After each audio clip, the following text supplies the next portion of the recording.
Hey guys, welcome back here to Game of Inches, powered by the Mayflower Sports.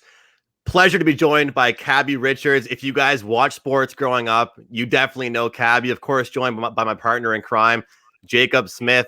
Cabbie, it's just a pleasure to be joined by you. We started things off with a little bit of a chirp. I got the roast. You're not feeling the beard. I'm going to just ignore that. It's just a pleasure to have you, man. Thank you so much.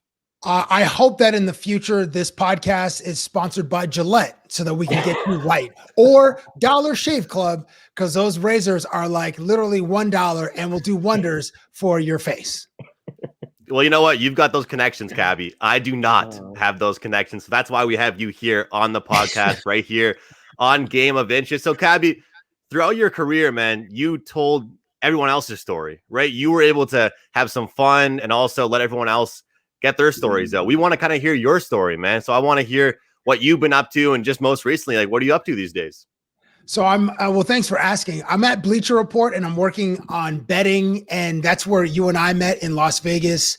And I think we made fun of your shoes when we first met, and you were you were just great. We did this game show at the Caesars Palace Casino called Game Day Game Show. And it was on Thursday nights, and we did some trivia, and sometimes we had special guests like Chad Johnson joining, or Dennis Rodman or whatever.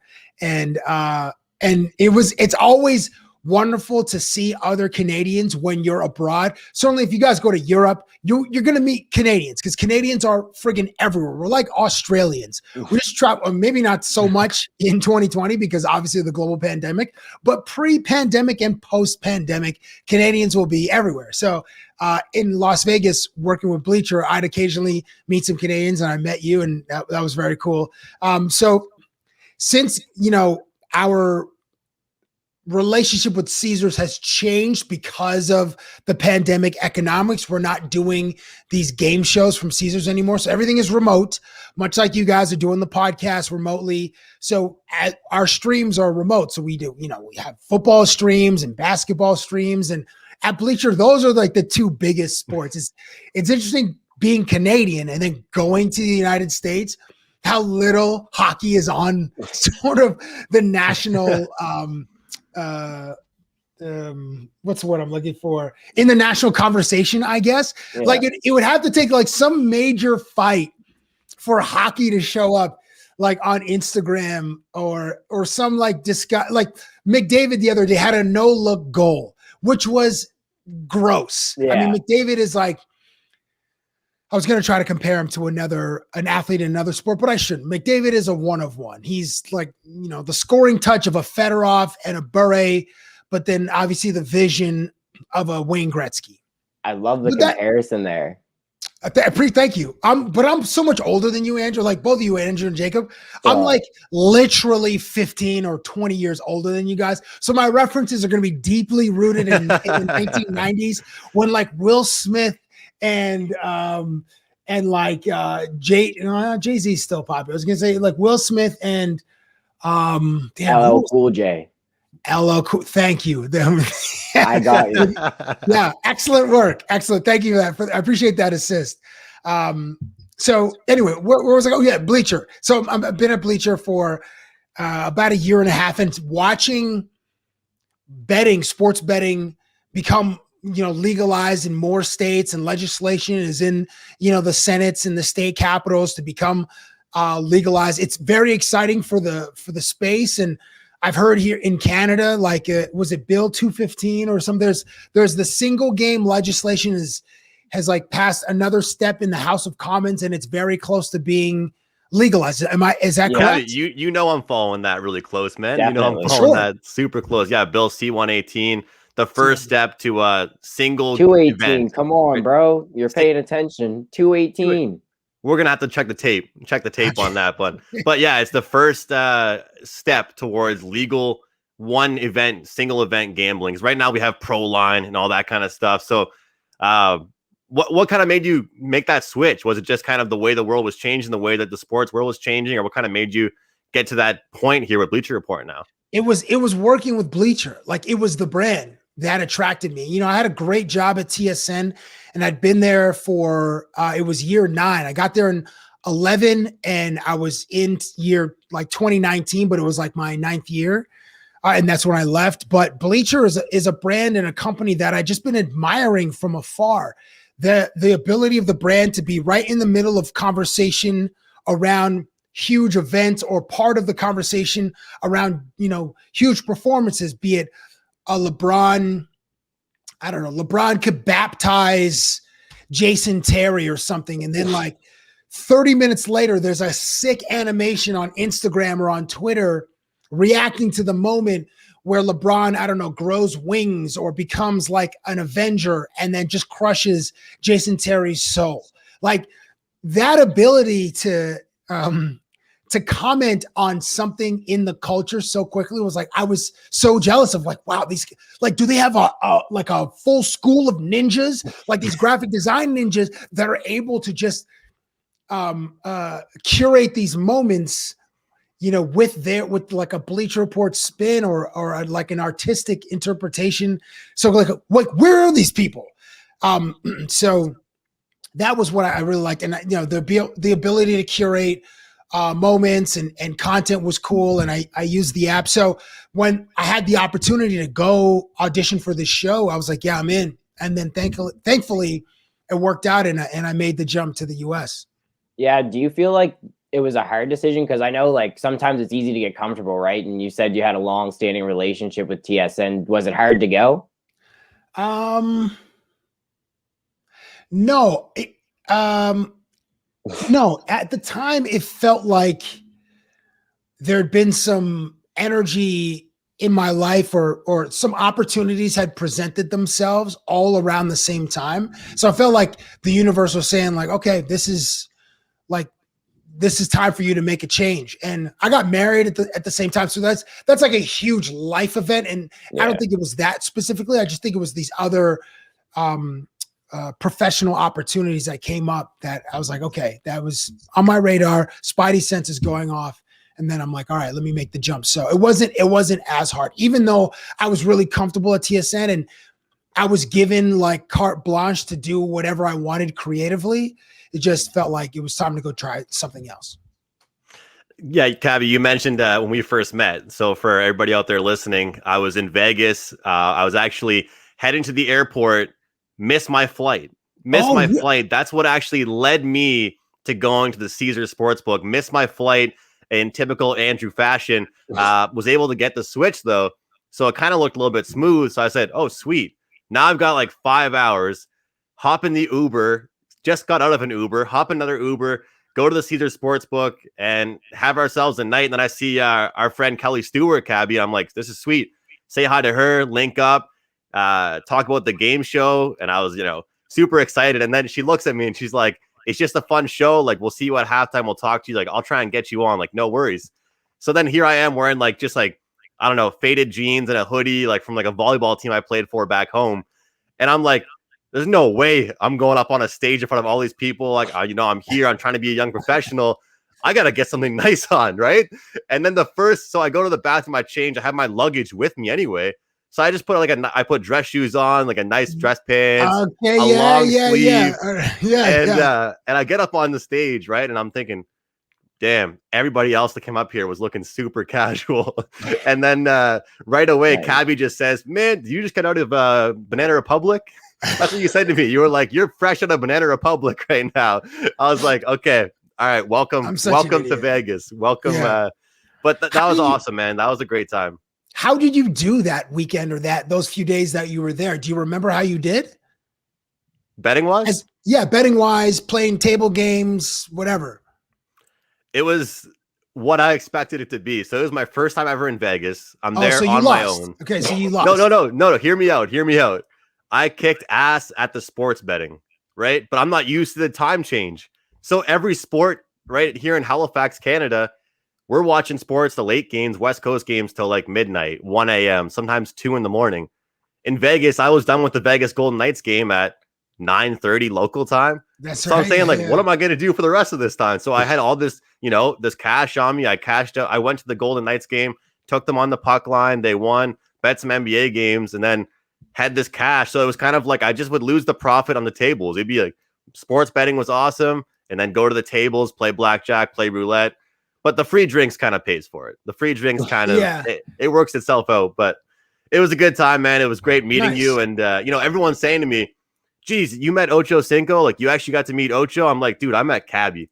Like, I was like, yeah, it's man. Not like, no, guys, listen, guys, don't even try to equate the two, okay? Chad Johnson will be in the Hall of Fame in Canton, Ohio at some point in the next few years.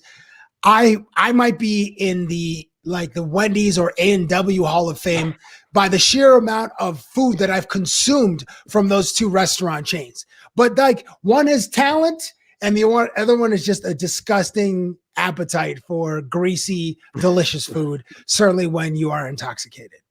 What was it like to work with Chad? He seems like an interesting guy, but I'm sure off the camera he's probably a little bit different. He's real chill. Like, for as famous as he is like no ego. So like, sometimes the more famous a person is, like, the more treacherous their handlers are, and they're just more like snippy, and like there's just more rules and regulations. Yeah. But Chad is just super cool. Like, did not come with any handlers, just like would show up on time, always, wore some like Adidas or whatever. And his thing was like, he would go to Target and buy like t-shirts or whatever. Chad is, but the way he treated us was like we were just colleagues. Yeah. So he was super cool. And I was just going to get into some of his like fashion choices. Like he would, like he worked out. So the way, I don't know if you guys know this about Chad, but this guy eats McDonald's probably 3 times a week. No. But he still has the physique of a professional athlete. And the key to Chad is like, it's the consistency in the gym every day. So it's like 7 a.m. getting a lift in. I've seen videos on Instagram where this guy's running in Dickies. Like, imagine running in khakis on the treadmill at like 11 or like 15. Like, what is it? And then he's just like throwing around weights in like a Carhartt jacket or whatever. Like, God, what's going on? But he's so cool, man. It's when we're doing the game show, whatever, he can FaceTime with like various NFL alumni and get them on the phone because it's Chad. And there was one of my favorite stories was we went to the second Tyson Fury Deontay Wilder fight. Damn. And as we're getting our media credentials, Chad Johnson sees Mike Tyson, and they both like recognize each other because they're both like very visible athletes. But our social media producer, this guy named Taylor Neal, was recording it because we were like following Chad as part of like this experience that you can only have in Vegas, going to these prize fights or whatever. And just having Chad involved in the content just like elevated the content. Yeah. So he's walking into the small area to get credentials, and Mike Tyson's there. So Mike Tyson turns around to see somebody recording him. So then immediately Tyson's like, yo, who is this guy? Like, why are you filming me? So like the energy just changed quickly and was starting to approach Taylor as he's just holding up his iPhone recording. And then Chad was like, no, man, he's with me. He's cool. He's with me. So that he had to like talk Mike Tyson down quickly. Because Mike Tyson, at various points of his life was like, had an explosive temper. Yeah. But like some of that was like almost reignited because he didn't know who this person was recording him in this like public space. So hearing Chad tell that story when we got back to the office, like the way that he was laughing was just, it brings me joy. Like hearing Chad laugh about that moment just has a special place in my heart. Anyway, I know I've been rambling. I think it's on YouTube, Cabbie. I think it's on YouTube. That video. Might be, yeah. But I could see Taylor's face because I was behind them. So that adds an additional layer of context for me, seeing the fear in Taylor's face, seeing Mike Tyson be like start to become incensed, and then see Chad like totally de-escalate the situation. It was fun. Having Chad around is great. He always makes things better. All jokes aside, I mean, you said I'm not going to the Hall of Fame. I'm not at his level. That's what you were saying about yourself. But I mean, I grew up. My dream was, to be on TSN, to be go to Sportsnet, like be a sports anchor, right? And now I'm doing sports betting related stuff, but also podcasting with Wager Talk and loving what I'm doing. And now starting this with Jake, it's been amazing. So I kind of wanted to ask you, how did you get started? I know you were an intern at The Score. Yes. But how did you get started? Was this always your dream? Did you always envision yourself having these crazy clips with these incredible athletes? I started in earnest, just like doing a man on the street segment. And at the time, so this is 2001. At the time in Toronto, there was one other crew, like a comedy duo named Darren Jones and Mr. Mo. They were both comedians, and they were doing like man on the street segments too, just around the city of Toronto. It was called The Buzz. But they would like make fun of people. And I felt like I made the choice to be more self-deprecating just because I think it was just easier and it was just more enjoyable for the audience. If you're just, listen, I have a big, round, doughy, fat face. Like I know this. I'm aware of the shape of my body. So if people are making fun of me, or if I'm making fun of myself, I think it's just more endearing. So I did, just walking around the streets of Toronto, asking people random sports questions. And I think, now I don't know exactly when Rick Mercer started his segment called Talking to Americans, when he was either on Royal Canadian Air Force, or This Hour Has 22 Minutes, but it was like a similar kind of thing. But he would go to like these border towns and ask Americans Canadian trivia or just things about Canada. And since the Americans generally only know that we're nice, they know we love hockey, and we people on the East Coast have accents. It always made for fun segments talking to Americans about Canada. Okay. So I didn't have aspirations to become a sportscaster or anything like that. I wanted to be an actor. I wanted to be like in like sketch comedy shows because I loved In Living Color. I liked Saturday Night Live, but In Living Color and Mad TV were more my speed.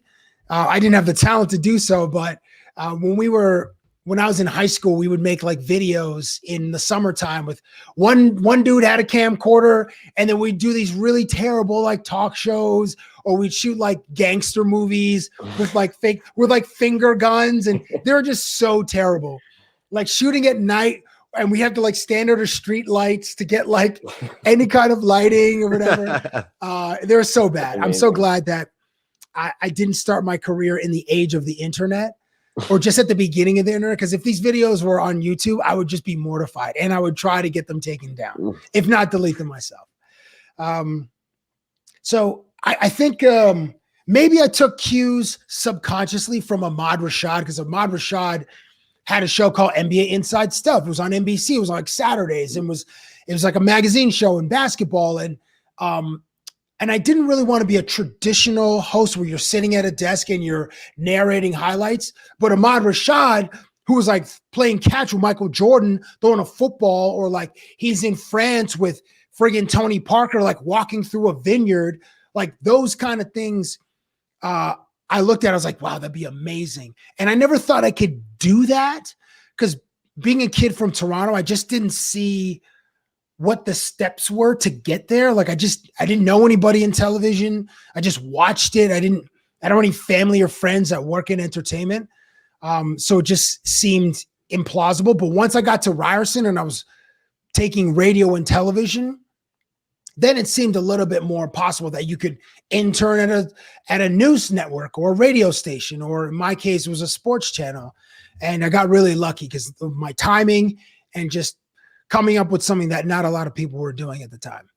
Yeah, the score was like the Cabbie on the Street, like that's iconic to me. Like you were saying, you versus Chad, like Andrew was saying, like for me, and like to kind of like piggyback off of what Andrew was saying, we like in Canada especially, and I think you could probably say this from your time on Canadian TV, that we don't see very many like African Canadians on, cable television, especially like sports related, I find. So for you, I thought it was like amazing to see someone like I could identify with being from Canada and seeing these global athletes. So I just wanted to say that. So like, thanks, I know you like to self-deprecate, but like you were a big deal to a lot of people in Canada, and especially myself. But to keep going with the Cabbie on the Street, who were like, obviously Kobe's up there for some of your favorite interviews, but is there any that like were super unexpected, or you thought they were going to go one way and win another way? Super unexpected. Let's see. That's a great question. Put you on the spot there. No, that's okay. That's okay. There was a time where Steve Nash, he was shooting a commercial for vitamin water, And he was one of these athletes that were like ahead of the curve as far as making your own content. Like he signed like a deal with Vitamin Water where he was creating his own commercials. Yeah. And there was this one where we were in Phoenix and we were like at this ranch, and some kids won a contest to go be in the commercial. But anyway, Steve was dressed like a cowboy, and then I was interviewing him, and then he actually had like a real life pistol. And then one part of the interview, he just like pointed at me, and I was like, "Come on, man! Like, is that loaded?" And like, you can't look down the barrel to see if it's loaded, because that's just a faux pas which can end your life. So anyway, it was so Steve, he met my expectations that he was going to be as cool as he was. You know who else was cool? I interviewed The Rock a few times. And I interviewed The Rock, I think 3 times, maybe 3 times. And like, he is like amazing because The Rock, I feel like, is always on. And maybe he gets to sleep 10 hours a day, and then he works out 2 hours a day. And then the rest of the time he's either shooting, or his team is like coming up with like the next 45 projects that he's going to do in 12 months. But he was like, I don't think a lot of these guys remember my name, but they remember my stupid face. And one time I measured, okay, so Mark Wahlberg and The Rock did a movie together about these Miami drug dealers. What the hell was it called? I forget what it's called. I think Michael Bay directed it. Yeah. Anyway, I had like, so I always bring props. So I brought these like Flintstone vitamins in like, so I like had like my bag. So when you do press junkets, you sit down in front of the actor, you have 4 minutes, and you are timed. Like there's someone in your periphery who has the clock, and then they'll give you the 2 minutes, and then they'll give you the 1, and then they'll give you the wrap up signal, the hand gesture, which if people are listening to this is just like you're moving your hand in a circle, like a vertical circle, like wrap it up. So I was like, hey, before you guys shot this, like how many Flintstone vitamins would you guys take every day? So I brought out the Flintstone vitamins and I tossed it to both Mark and he looked at it. I think The Rock's like, I don't need Flintstone vitamins. Like he kind of growled at me. But then at the end, I got up and I measured their biceps. I brought like a seamstress's tape measure that you measure fabrics. So like Mark's was like 16 inches and The Rock's was like 20 inches. I was like, I remember Hulk Hogan used to say the 24-inch pythons. So I was thinking maybe The Rock is close, but then Hulk Hogan just probably inflated that because he was a performer. Yeah. I was like, yo, 16 inches, like, that's pretty good. Mark is like 5'8". Like, he's not a big dude. He looks huge on camera, but he's like 5'8". And The Rock is like 6 feet tall. Like, he, again, looks enormous on camera. But when you see the dude in real life, you're like, oh, like he's big, but he's not huge. He's not swole. I mean, until you get in the gym, this guy's eating 45-pound plates along with some friggin' egg whites and like olive oil. So The Rock was okay. No, let me have some better ones. I'm gonna try to tell a story. So Steven Stamkos, Tampa Bay Lightning captain. We did a bit a few years ago, and it was he had a partnership with Coca-Cola. And the bit was, we're getting you ready for your commercial. I think I remember this. And it's one of my favorites ever. Like my personal favorites. It's probably in my top 8. And so we were like, I was the acting teacher. I had these stupid glasses on, and we were in the bathroom and we were doing the scene in the mirror. So I prepared like 5. I remember this. 5 like one-liners from like famous movies. And then just like, so I would just say like, okay, Stamkos, okay, this is the movie, this is the line, just whatever you remember about the movie, say the line like that in the movie. So like he did, Alan from The Hangover, I consider myself a one-man wolf pack, or whatever. I consider myself a little bit of a loner. I had the speech from Taken was like, I have a very particular set of skills that make people like me a threat to people like you, or whatever the line is from Liam Neeson. My favorite line was from Jerry Maguire. And it's the line where Tom Cruise is on the phone and he's an agent and he's talking to various clients that are like football players, and he quits the agency, but he's trying to retain his football clients. Okay. So this is the context of the scene. and other agents from his former agency are trying to steal his clients. So there's one part in its montage, Tom Cruise is like, he says, I don't. You're cracking yourself up. The line is so ridiculous. And I think Jay Moore, like on the set, would just feed Tom Cruise lines because Jay Moore was a great comedian.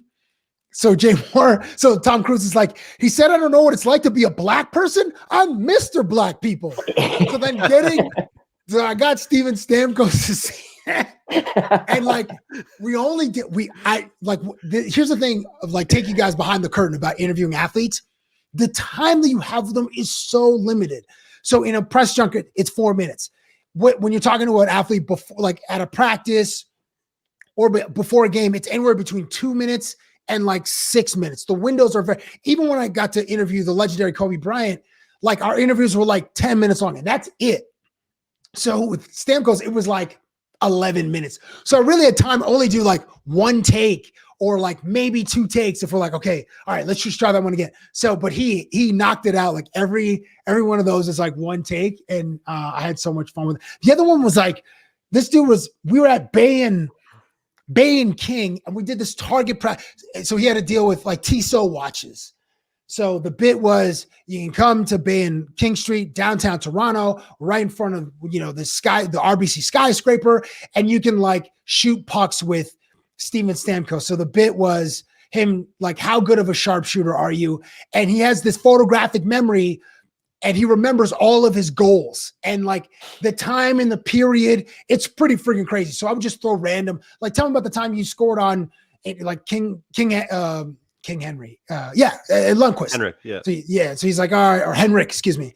And he, give a few examples and I'd go find the clip. I'm like, wow, this is exactly the way he described it. So then we did this. He was blindfolded and he was shooting pucks on me. And like one time he hit me in the balls, like, and like the guy's blindfolded, but he's such a sharpshooter. I remember that one fondly as well. I don't know if I answered your question. No, you did. It's like you just put a quarter in my back, and then I'm just like a friggin' marionette, and like or like a toy or like a ride at a carnival. That's all we want. The story. That's all we want. And like so many Google searches, man, and so many places we look. All I saw from you was the biggest quote was, entertain first, inform second. That was the biggest quote I found about you, man. Yeah. And like. So you always preach and you've talked about how you only have so much time, that 4 minutes, right? So like my biggest question to you was always just like sitting at home, like how does he manage to get so many good answers, but also have so much fun? Like with the, there was a Mike Trout one you did, I saw on YouTube, like this is years and years ago. And you actually were like behind the scenes and you were like explaining how you do everything. And it looked kind of stressful, man. You were like running around. That was that was the Mookie Betts one. Yeah. How do you have so much fun, but still get that information as well? The clock is your enemy. So, and I also believe that the audience doesn't care how hard it is. You can watch a Will Smith movie. You could watch a Tom Cruise, like you can watch Ghost Protocol. And I think that's the one where Tom Cruise is like scaling the Burj Khalifa like skyscraper in Abu Dhabi, right? I think that's Ghost. Anyway, the guy learned how to fly a helicopter for 18 months and then did his own stunts. Like when we're watching in the movie theater, we don't think about like how hard it was to do these incredible, like death-defying stunts. We're just totally eating the popcorn and just watching, and we're like amazed. So in my brain, okay, and I'm not equating myself at all to Tom Cruise or Will Smith. We'll believe. Listen. I'm arrogant, but I'm not that arrogant. The connective tissue is just like the audience doesn't care like how hard a thing is. They just want to watch something new on their phones or on their MacBooks or whatever, and they just want a little bit of an escape from whatever they're doing in that moment. And that's what I provided. I think was just like an escape in the world of sports. So I like the clock is always running. So I'm like, all right, got to get in. And then there's a certain element of performance to it because I'm performing for the camera. I'm performing for the athlete that I'm speaking with. And then there's also the room and you never see the room. So there have been times where like every reporter is looking at me and I have to block it out because I only get 2 minutes and 30 seconds with Joe Thornton, or maybe 1 minute and 45 seconds with, let me think of one that I did relatively recently. Shoot. I'm trying to think of the last one I did in a locker room or a clubhouse or a dressing room. Minnesota not Vikings. Minnesota Wild. I think I did a bit with like Eric Stahl, Chris Stewart, Anita Ryder. So you get like 2 minutes. Anyway, so you're on immediately, because like I would wait. If I would go to like the Toronto Maple Leafs, like a practice, there are 30 people waiting to speak with Freddie Anderson or Austin Matthews or Mitchie.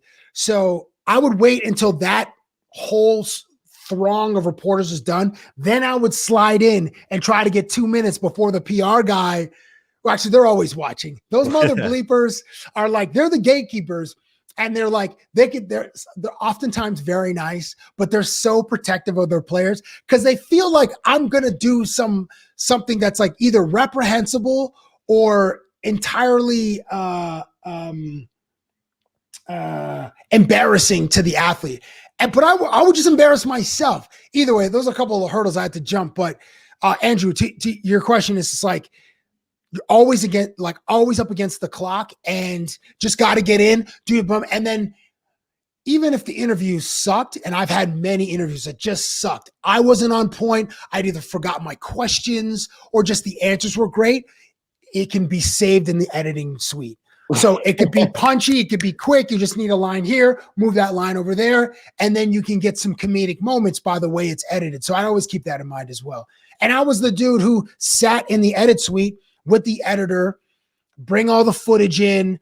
This is what I want for music. This is what I want for graphics. I'd go find the graphics. I'm like, oh, find the photos. Okay, let's do a little photo montage here. You add these sound effects. Okay, let's use this animation package to have like this montage with like one of my I don't know, you didn't ask me this. A couple of like my favorite recent interviews was one time we brought Steph Curry like an infinity gauntlet. This is during the NBA Finals, okay? And we got a huge assist from a gentleman named Jim LeBombard, who used to be the Toronto Raptors director of media, and then he went to work for the NBA. So he knew me, and he knows that I'm an absolute goofball, and I love this man. Like I hug him, like I will hug him where my face will touch his face. Like that is just not a normal way that you hug other humans who aren't like your family members. Like certainly not like strangers. But we became more than strangers. Like we're like not like, what's the level above acquaintance and right below friend? Like what is that? What's that milieu? I don't know. That's a good question. What do we call that? Acquaintance? What do we call that?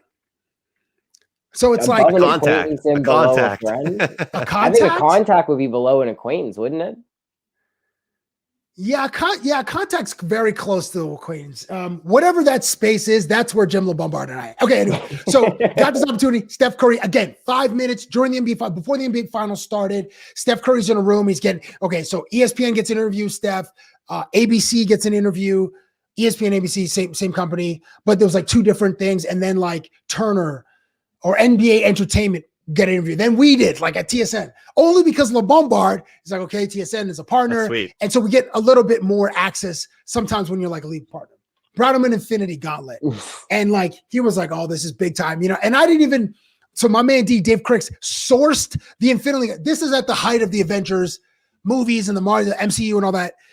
So I didn't even like, when he showed it to me, I'm like, oh, that's sick. I didn't even put my hand in it to even try. I'm like, let's just save this for Steph to do. And then like one of the most gratifying things in my career is when I bring props to athletes and then they use it in their real lives. So Steph was doing a documentary with Facebook. And then there was a moment where he's on a PJ with his kids, and there's the friggin' infinity gauntlet, and like Riley Curry is playing with him. Like, I felt like that was like a touchdown for me. That was a win. Another time we made these denim jackets. We made a denim jacket for Aaron Rodgers and put his name on the back of the denim jacket. lined it with like a Canadian flag, because I always said that Rogers is like Canadian, even though he's from Northern California, and he embraces it because Canadians, everybody loves us. So after we gave him the denim jacket with Rogers on the back in white letters and his number 12, later that season, he was dating Olivia Munn at the time. She was wearing the jacket at a football game. And then Randall Cobb's wife got her own made denim jacket with Cobb on the back. And then that became a thing. And then like in hockey, the Nashville Predators, a bunch of their wives got denim jackets with their husbands or boyfriends' last names on the back. And it was like, that was like a huge win for us. That's all you? You're just That's a all you? trendsetter. Yeah, that's what my man D and I were. Our writing room was 2 dudes. It was just us 2. And then we just try to come up with wild shit that we hope that athletes would participate in. No, that's honestly really cool, because like that's something that me and Andrew are obviously trying to do as well, right? And we're trying to get that communication going, like you're talking about, and everything that you've been saying there. It's been preaching, kind of just, keep going at it, like keep the communication going and keep working. Do you have any like tips for like up and comers? Because like you said, obviously you didn't know anything about TV before you went to Ryerson and joined the radio program. And, I was fortunate enough that Andrew was in the sports betting industry, so he kind of had his following, and I don't want to say I piggybacked off it, but I jumped on for the ride. Nice. But your guys' content is more betting focused, or on this particular podcast, it's like interviews, and then like whether it's like lifestyle or culture or entertainment or sports, and then some betting. So Andrew has his wager talk thing, which is separate. This is mine and Andrew's own complete thing. This is our like thing. We're starting up a multimedia company from the ground up. Amazing. We got our general sports show that we do. We got a golf show that 2 other guys do. We got 2 more shows I think that are coming to the channel, and we got some big things coming up. So we're just starting out. We're just creating content and turning it out there. But excellent. It's been really cool to talk to you, and I was just wondering if you had any tips, man, because like it's super hard if you're like someone like me who didn't know an Andrew, who kind of had that previous experience with the podcast and the shows, to get started. So I think a podcast is an awesome way to get your perspective out there and to get reps in finding your voice and your point of view and the way that you comment about sports or entertainment or finance or tech or whatever it is. So podcasts are great. And I think with the ability to DM people is something which didn't exist 7 years ago. Not like everybody isn't going to answer your DMs, but you do have an ability to go one-to-one point of contact with an entertainer or an athlete. When I started, it was just with random people on the street, but eventually once I got like a media pass, then I got access to like the Toronto Raptors and the Toronto Maple Leafs, and then the visiting teams of both clubs. And that helped to build my repertoire and helped to expose me to different athletes. Now for you guys, obviously we're in a COVID world, so everything is remote. So then people it feels like a little bit more time to do longer form conversations versus if you're physically in the building, those are harder because you guys aren't as established. So the PR director may not give you 20 minutes with, I don't know, to use so Montreal Canadiens, Gallagher's still there, right? He's the leading scorer, I think. So like the PR may not give you 20 minutes with Brendan Gallagher, but like you might get 20 minutes with the stud on the AHL team, which is it still Hamilton Bulldogs? Yeah. Laval Rocket. Laval Rocket. I didn't even know they moved. Laval Rockets. I like if you have access to collegiate athletes, I think that's a great place to start.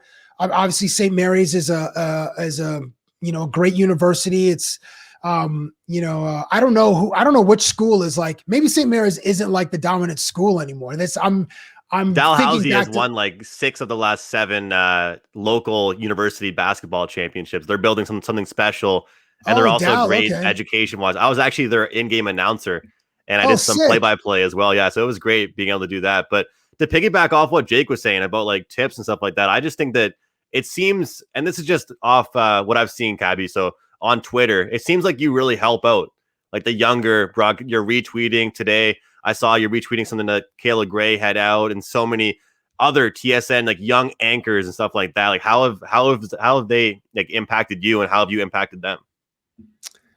I believe that like a high tide rises all boats. So and like, listen, I don't know. I think I had this conversation with Drake once. Quick name drop. Like, that's amazing. Quick name drop. Yeah, that was a subtle flex. That like, it costs you nothing to be nice. And if you pick someone else up, it's not a zero-sum game. Like, it's not going to look worse on you if you help to amplify someone else.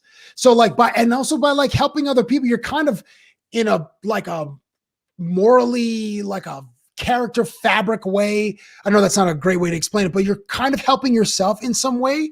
So, when I might repost something that the Bar Down crew does, or repost a video from Kayla or Donovan Bennett, which is the one that you are referencing, Andrew, that costs me nothing. It costs me nothing to do that. You know what I mean? And also I believe like their content is great. So I want other people to enjoy their content because I stand by it, and sometimes I wish I did it. What did I see recently? It was like some meme on BR Kicks was like, it was like, so the caption was me. Jordan 1s are going to go out of style, and then J1s. And then it was just all the photos of Tom Brady, like his media day picture through the years. I'm not explaining this very well. So like Tom Brady's had like 20 of these photo day photos, and like the Jordan 1s never, anyway, that's a terrible. He looks a bit different. I know what you're saying. Tom Brady looks a bit different from day one. He looks a little bit different, but the Jays have not gotten out of style, which you thought they might, back in like 1985 or whatever. Anyway, that's a bad example. Hold on. Let me think of a better one. Now I'm thinking, hold on. It's coming. Who did damn it. Like this is not a personal example, but James Corden's karaoke in cars. Right. Brilliant idea, so simple. I used to retweet those because those were great. And I was like, oh, I wish that I came up with that idea because it's friggin' brilliant.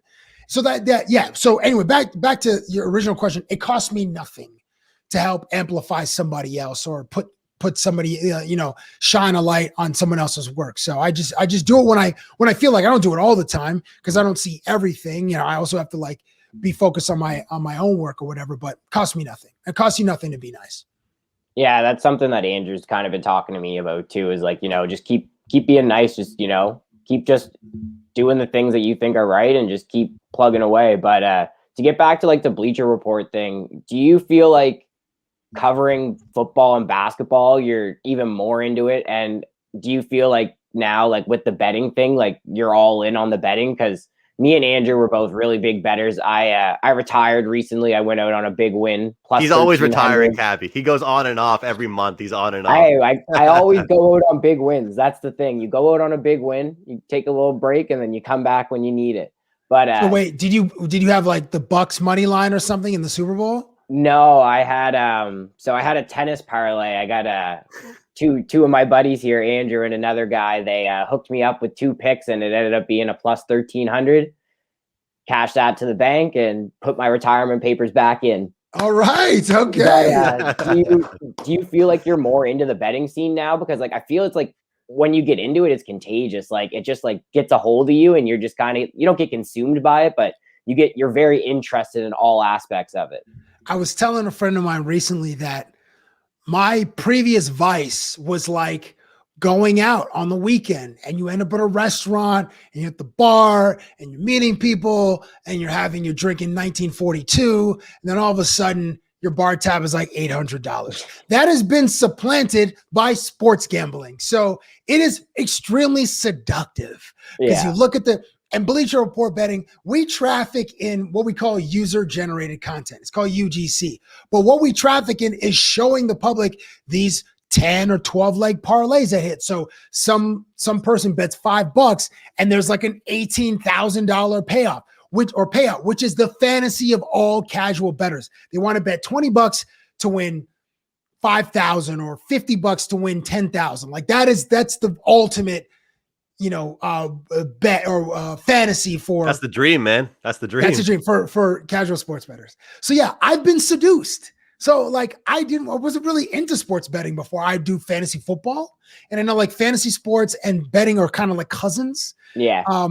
And like, March Madness, you put in, I don't know, 10, 20 bucks, 50 bucks in like the company pool, and then winner takes all or takes 80% or whatever. And then you're filling out your bracket. That's like maybe the closest to sports betting that I do. Occasionally I'd hit up my friend that had an offshore account, and if it was like a UFC pay-per-view, I'd be like, all right, let me bet on Holly Holm. Cause she's great at kicking. It's time for Ronda's downfall, boom. And I'd win a few $100 because Holly Holm was 8-1, and I put $100 on it. But now it's like I'm betting on friggin' Bowling Green -7 in college hoops, and this is terrible because that's when it changes, Cabbie. That's when it really changes. You guys know this, bro. It's like you get into the weeds, and all my colleagues are into it as well. And I'm working with a betting expert, Kelly Stewart, who is like, she's an expert.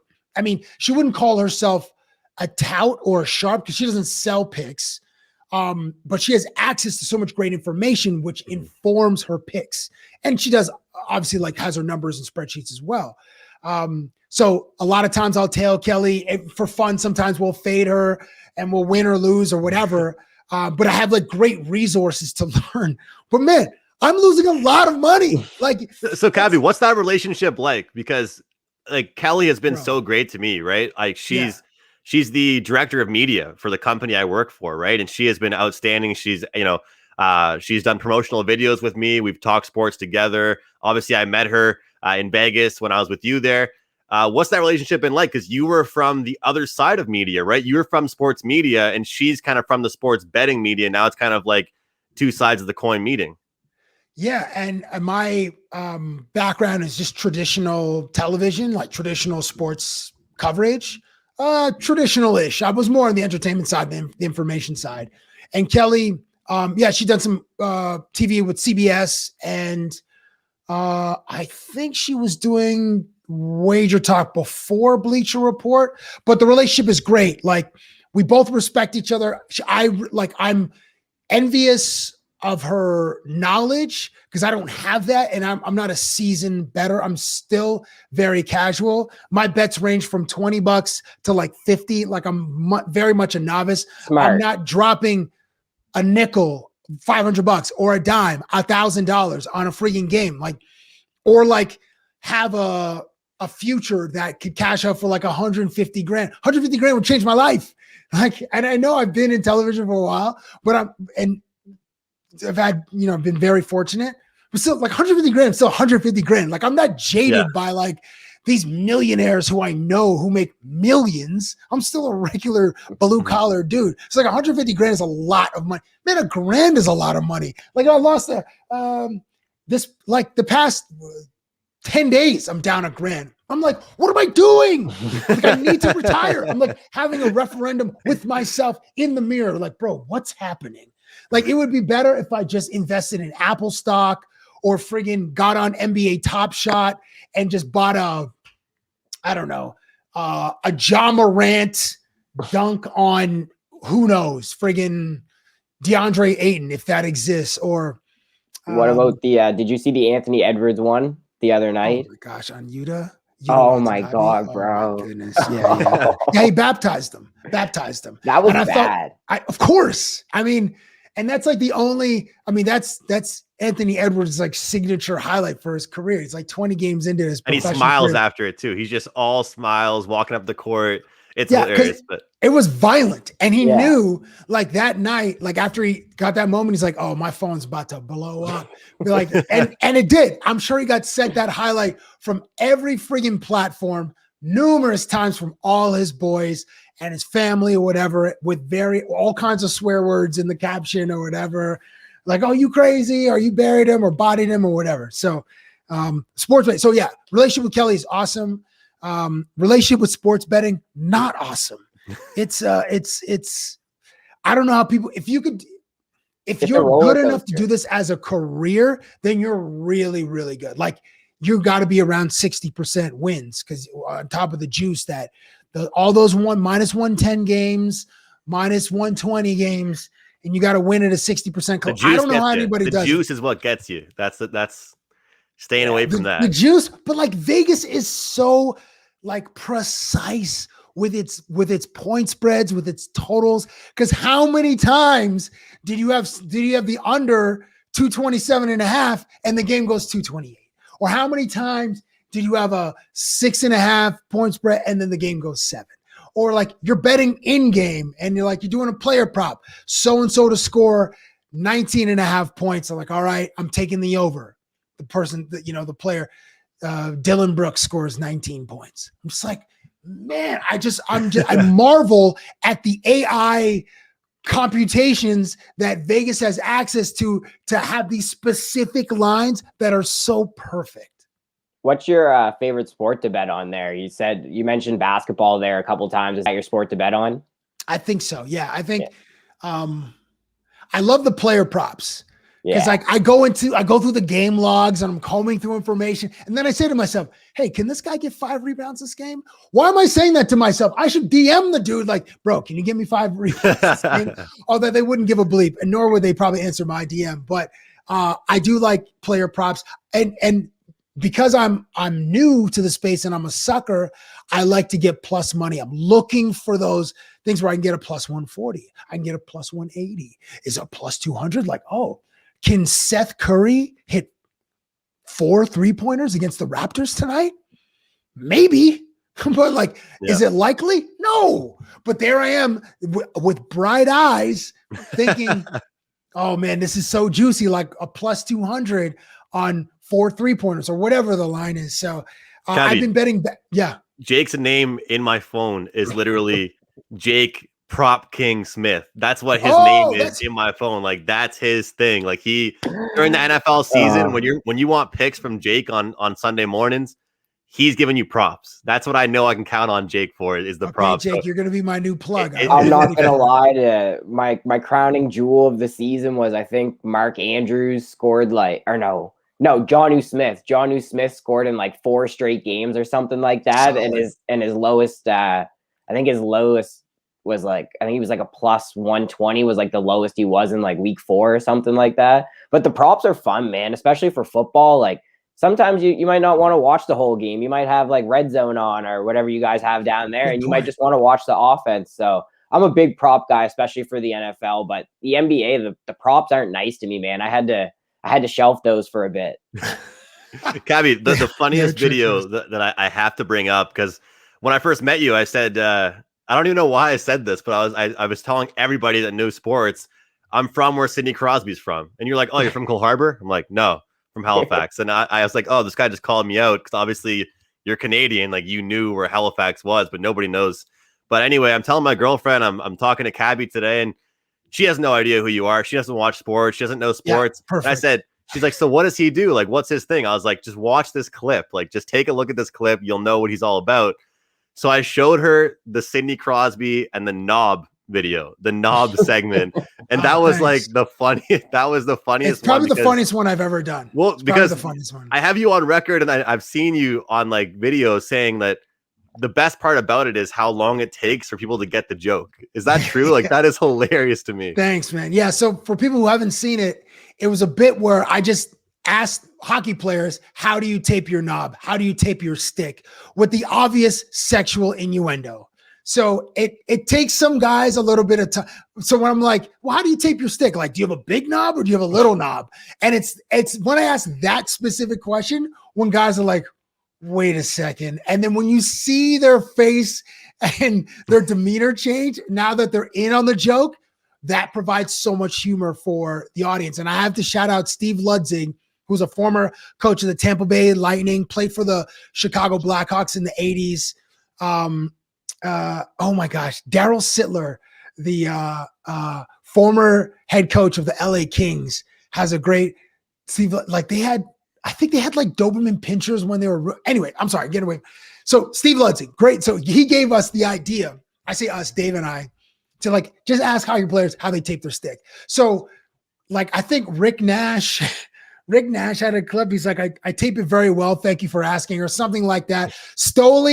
Jared Stoll, when he sort of finally came around, that was a great moment. And then Sid, when I'm like, well, Sid, do you have a big? And I would like, so I have these hand gestures. I'm very animated when I interview people. When I talk, like, Sid, is it a big knob or is it is it a little knob? He's like, it's not huge, but it's not big. So then, and Sid obviously at that point he understood the joke. And then I was like, well, so you make it work. You work with it. And then hearing him laugh was like a win for me, because Sid, unfortunately, was given the keys to the whole league. It's like, here's a league. We're putting it on your shoulders. 12 years later, here's a league. We're putting it on your shoulders, Connor. So you have to like take that responsibility seriously, because it's the whole league is like figuratively on their shoulders. And they've performed at like Hall of Fame levels. Connor still, he will get there. Unfortunately, the kid broke his leg on his first couple of seasons or whatever. So that was like, Andrew, like those are, so in the edit suite or when those segments we posted or aired, they were like wins for Dave and I. We didn't get a lot. We didn't get like a ton of those, but when we did, it just felt so gratifying. But here's the thing. Because I had to crank out a Cabbie on the Street episode every week, or when I was at TSN, I had to crank out a Cabbie Presents segment every week for SportsCenter. I didn't have time to like sit in that moment and kind of bask in the afterglow, like, oh, that was cool. It was like on to the next one right away, or sometimes simultaneously. It was almost like relief that I got the piece to air. Because I'm like, okay, that one's over. Now immediately, okay, so who's coming into town next? Where can we fly on Monday? Okay, who's going to be in Detroit on Tuesday? Who can I get? And then had to turn things around really quickly. So it was hugely gratifying, but also it was a bit of a grind. It's just so awesome because you never, like you said, you never get Sid that loose. Like everybody knows that he's hard to get going. He's hard to, even Barstool, like Barstool had him, they were talking to him here in Halifax. They went golfing together. And I heard a rumor, I don't know if this is true or not. I heard that he actually didn't know there were going to be like a camera crew at the golf course. And I guess he just went with it. But, he was letting loose. Like Nathan McKinnon's a lot more like that, right? He's a little more fun and he'll like talk some more smack. But Sid's made that reputation where he stays pretty chill. Yeah, so to get he keeps it close to the vest. Like that, he goes, yeah, I'd say it's pretty average. I lost it, man. Thanks, man. Thanks. With that Spitting Chicklets episode was awesome. And I, Biz, so Paul Bissonnette and I are kind of in a similar lane where we bring pop culture into sports very much in the lighthearted category of sports. And I think what he's done in his second career has been tremendous. And like, I have so much like admiration for Biz. We're friends. And like, I sometimes I get, actually there are times I've been professionally jealous of Spitting Chicklets because you can get an hour with Sid, with Nate in Halifax. I'm like, there's no way I could get an hour with Sidney Crosby. Like what I would do, like what ideas would I bring to that? And like, what I would do if I had an hour of Sid's time, I'll never know, because that guy is guarded like the president of the United States in Pittsburgh. You you have no access to Sid. You don't even really know when he's here, to be honest. He flies under. I just found out the other day he had a girlfriend. When I was watching the Pittsburgh game, it's like, we're celebrating Sid's 1000th career game. We'd like to welcome his girlfriend, Carrie or Karen or Carla, whatever the young lady's name is, and like, what? Sid's got a girlfriend? And then they're watching the Jumbotron together and like, he's like, he's very undercover, which is. He's a normal guy, I guess. What's that? I said he's a normal guy, I guess. He is a normal, He's not a robot like he. Everyone, Sorry, Jake. No, it's all good. Sometimes with those guys, like you said, Andrew was saying, it's nice to see some humor, and it's nice for us too, for me, because we obviously don't know him, so we don't get to see him, but those clips always, like, to me, like, I'll still go back and watch some of those, like the Kobe ones, and they just make me chuckle because it was something so new and like unique that like we've never seen before. And I feel like indirectly a lot of people owe you some sort of credit, because you kind of were, for me at least, you brought that sort of interview style to the limelight, and we see guys like Pardon My Take, and, you know, I won't really say it, like Paul Bissonnette kind of has a little bit of your swag, but I think a lot of people owe you a lot of credit. And I just wanted to say thank you for coming on, and I really appreciated your time, man. Thank you, Jake. You're very kind, bro. You're very, very kind. I've been able to stand on the shoulders of giants. So, you know, I took, again, like I said, I took some cues from Ahmad Rashad, I think subconsciously. When I was your guy, like starting out like you guys, there was a dude on BET. His character's name was Hits from the Street. His name is Al Shearer. And he used to go to various HBCUs and various colleges around the United States. And he would interview people, and he was wild. He wore, like, he dressed in drag, he wore different costumes, and he would insult people for the camera. And I was like, I don't want to do that, but I like how fearless this guy is. And I think that also informed me. So I appreciate you saying that, bro. I'd regret not asking you about Kobe Bryant. If we could get some stories from you just about him. He was, rest in peace, he was just such an amazing athlete. The Mamba mentality. I mean, you talk about how you could get some of these athletes to loosen up a little bit. The friendship you seem to have with him, Cabbie. He was smiling with you. He was chuckling with you. He was having some fun. But on the court, he was all business. Yeah, he was a real mother bleeper. And there have been, I think, JJ Redick's podcast had a nice compilation of various guys telling Kobe stories, and they're amazing. And just like I've been able to I heard like a really good Kobe story from Terrence Ross once when I had a podcast many moons ago. And he's just like, you know, it was a thing in NBA circles to get invited to like a Kobe run. And Magic Johnson back in the 80s would have these runs where in the summertime, various dudes would go to LA. And so Kobe carried that tradition. And then Michael had that tradition as well. You know, we saw in The Last Dance when he was filming Space Jam, Warner Brothers had to build him a basketball court so he can continue to play. And then he invited dudes to LA to come play, but then he would be like learning, he'd be watching them and taking like notes, like, okay, this is how I'm going to dominate you on friggin' December the 8th when I'm in Detroit or in Milwaukee or Indiana.